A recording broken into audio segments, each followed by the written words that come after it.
Today I'm going to show you how to make the best pinto beans in your crock pot. Crock pot pinto beans are actually so delicious, and it's a great way to save money because you can serve this as a dinner or like a lunch, but also you can serve this as a side, which is great for barbecues, potlucks, and also you can freeze the leftovers. These are so great to reheat, and they taste way better than canned pinto beans, and they're a fraction of the cost.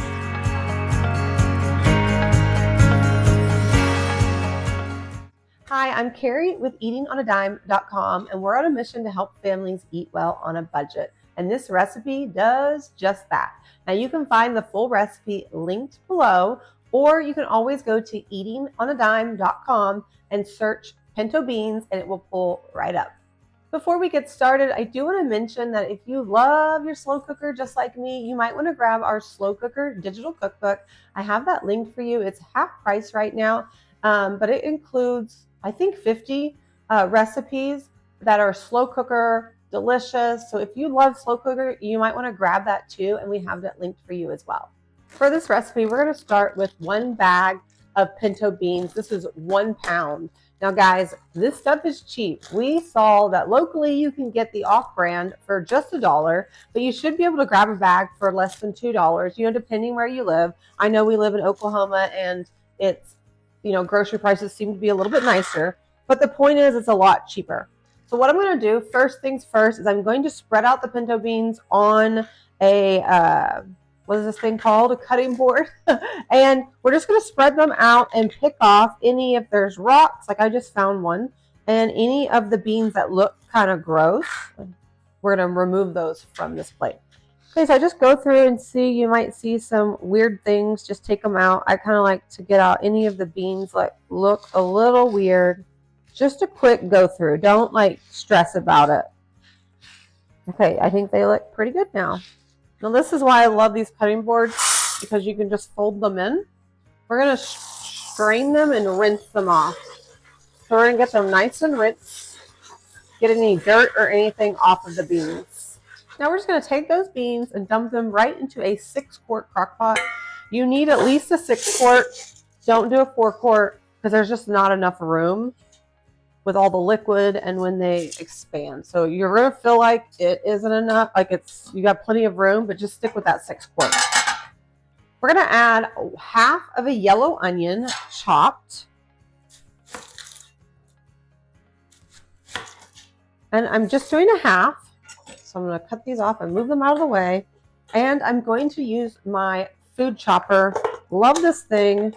It's super awesome. And I'm using these smaller pieces. Remember, we have the links for this linked. I cannot do things today. In the description below as well.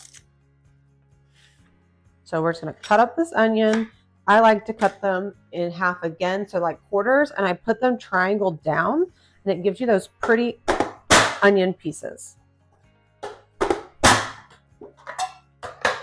See how fast that was with minimal tears. Ooh, they're a little strong though. The tears might be coming. Now we're just going to throw in some seasonings. A tablespoon of minced garlic. Now minced garlic is, we just buy it. We keep it in the fridge, but it's garlic that's already minced. But you could mince your own garlic as well. A tablespoon of that. A teaspoon of just salt. A teaspoon of cumin, and a teaspoon of oregano leaves. Then you'll add 2 cups of water, and then 4 cups of chicken broth, which is a whole carton. So I'm going to dump all this in, but you can measure it out, and you can also do more water. You don't have to do the chicken broth. The chicken broth just brings a lot of flavor. You can also do bone broth, which will add extra protein in there. And you can also do bouillon cubes with the water. You do, you do. That's all done. That's all we have to do. We're going to add the lid, and we're going to cook these on low for 8 to 10 hours. Normally, for me, it takes on the longer end, closer to the 10 hours. It's an all-day event. You can cook it on high for 4 to 5 hours, but I can't talk. We recommend that you actually go ahead and cook it on low The beans just seem to cook way better, and they have so much more flavor when you cook them low and slow. It's time. Okay, they've been cooking for a long time. Just a quick stir. So something I want to tell you about, when you cook beans, calm down. When you cook beans in the slow cooker, the top of them tend to get really dark. If that bothers you, just kind of stir them in every now and then, maybe once every few hours, maybe like 3 times in an 8 to 10 hour window. It doesn't really bother me, so I'm fine with it. You can kind of see some of ours get a little, you'll see a couple little darker ones. It doesn't do anything to the taste. I think it's just because it's sitting on top and it's not getting completely submerged in the liquid. So when you keep stirring them, that'll prevent that to happen. But these smell amazing and they look great too. I'm super pumped to dig in. Now we just need a ladle, and it's time for my favorite part, testing the recipe. They smell amazing. In fact, we were walking around getting stuff ready, and Christina mentioned, she was like, ooh, those smell so good. And they do. Now to top it, now there's so many things that you can top with your beans. You could do cheese. I like feta cheese on mine, which might sound kind of weird, but don't knock it till you try it. Fresh onions. We're going to do jalapenos today. Hot sauce is really good. Cilantro is amazing too. So your options are unlimited on what you can do. So I'm going to throw in a couple. These are just some jarred jalapenos. Hold on. It won't come off my fork.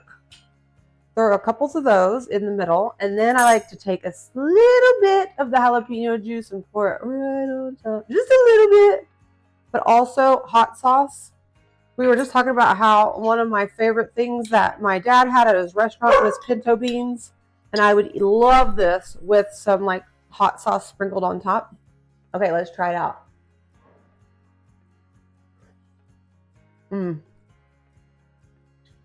They're cooked so good, and the flavor is just right on point, guys.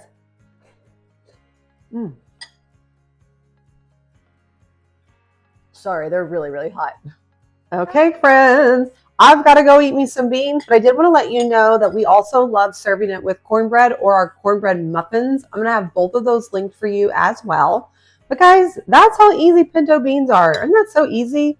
But so tasty, and I love letting the slow cooker do all the work for me. Okay, guys, I'm out of here. Thanks so much for joining me for another fun, family-friendly recipe this is definitely a budget saver, and I think you're going to love it. Once you make it, remember the full recipe is linked below, but once you make it, I would love it if you would go in and leave a comment and a review so we can know how you loved it. It's our favorite way to hear from you guys. And don't forget, like and subscribe. We love growing our subscribers, and we love having you here for all of our family-friendly recipes. I will see you next time in my kitchen. Bye, friends.